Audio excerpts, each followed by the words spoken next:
Welcome to a new fragrance review. Today we're going to try African Leather by Memo Paris.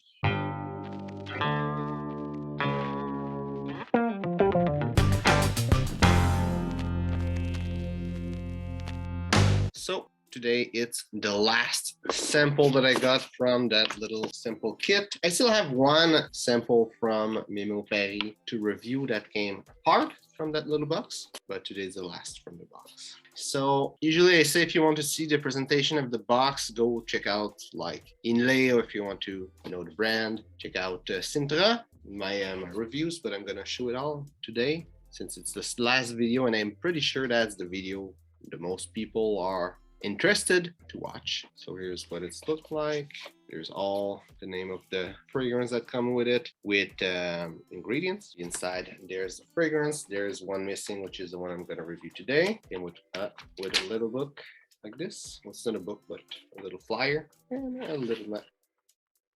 Out of the box it says, "The journey is the destination. From Paris, seeing fragrance as a journey, Memo Paris recharged the map of a sensory world steeped in emotion, in which magical destinations mingle with potent natural ingredients. Thanks to this kit, experience the olfactive journeys by Memo Paris, discovering some of our iconic fragrances." Inside of that little kit, there's also a little thing that says, "For story here." The one side is in English, the other is in French, and their story says, launched in 2007 by Clara Molloy and her husband John, Memo see fragrance as a journey, building its identity around magnetic destination and intense raw materials, with natural ingredients of beautiful quality, a desire to go elsewhere and to meet people in the image of the founding couple. She, Parisian, poet, and Catalan, he, Irish, globetrotter, and sportsman. Discover here some of our iconic fragrances.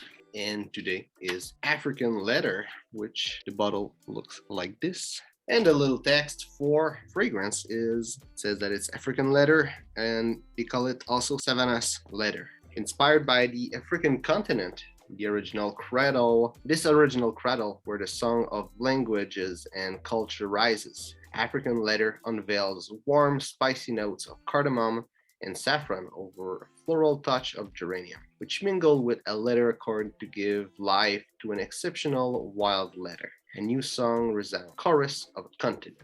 So that's where to smell.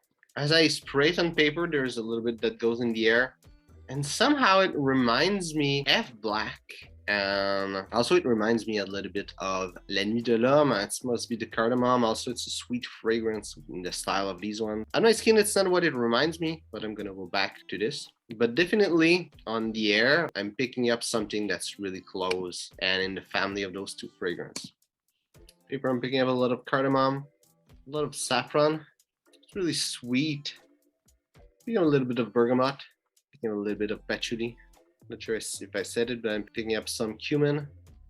It's not a disclosed note, but I would say I'm picking up some tonka bean, more coumarin actually. I think it's really present in the fragrance. It's really what gives it its sweet smell. It's not only that, but that's a big part of it.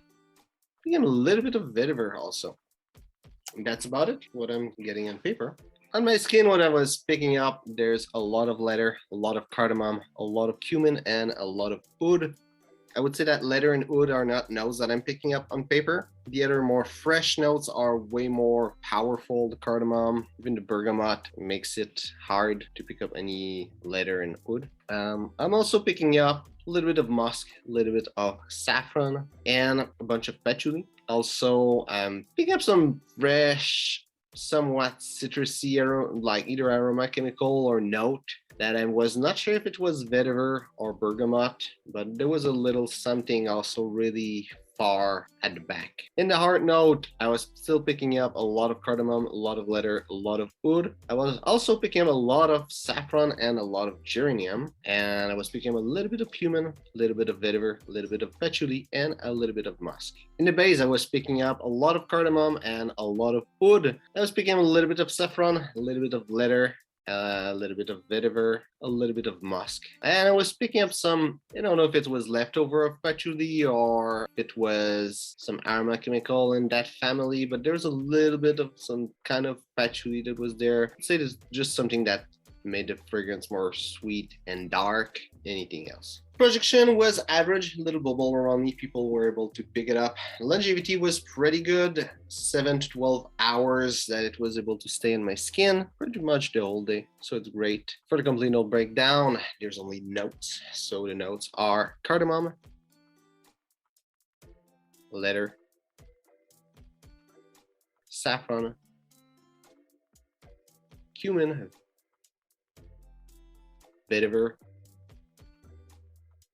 patchouli, geranium, oud, bergamot, and musk.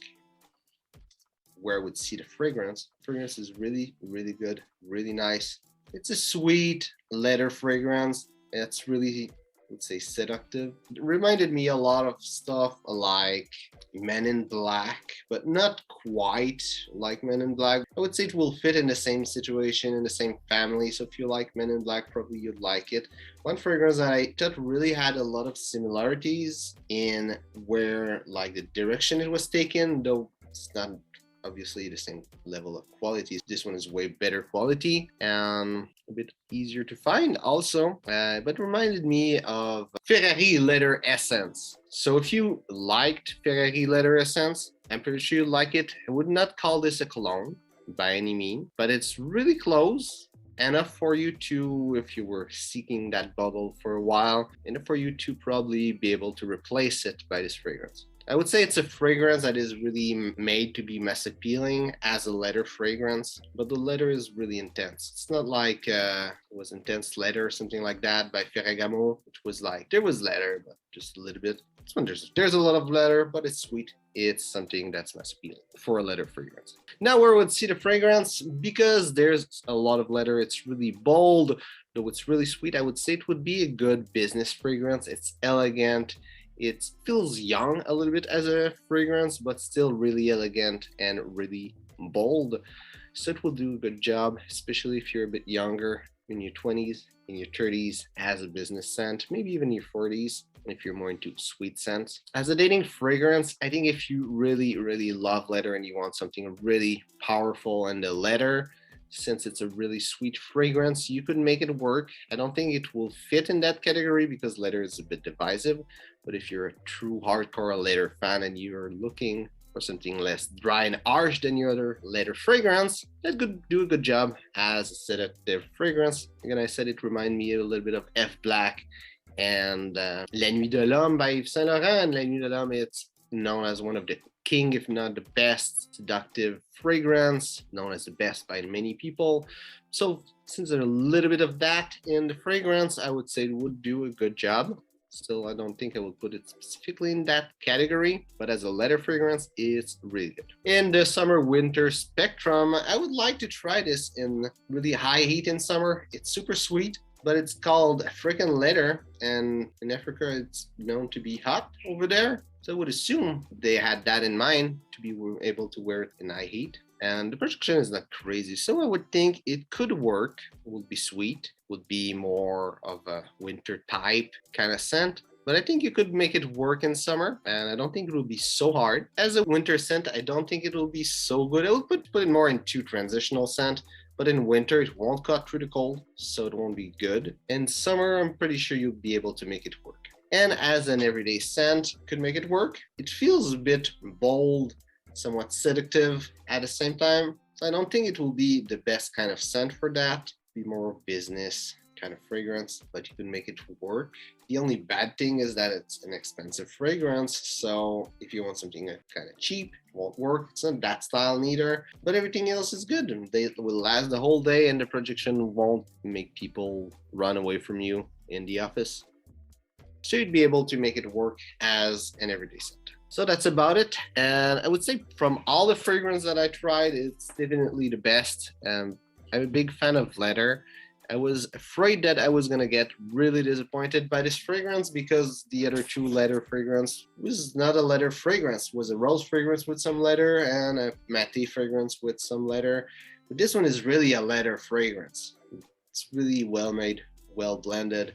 It smells great. It's not something that I personally think I would pay that much for a bottle. It's a bit pricey for what it is. It's a sweet leather fragrance, like there's a lot of them. It's just really, really well made with natural ingredients. And I'm not too much into sweet fragrance, but if you are into sweet fragrance and into leather fragrance, you're probably gonna love it. So hope you enjoyed the video. If it's the case, well, like and share if you try this fragrance and have a different idea about it. Write it in the comment. Also, if you're a big fan of Memo Paris, tell me which one is your favorite fragrance. So thanks for watching and see you soon.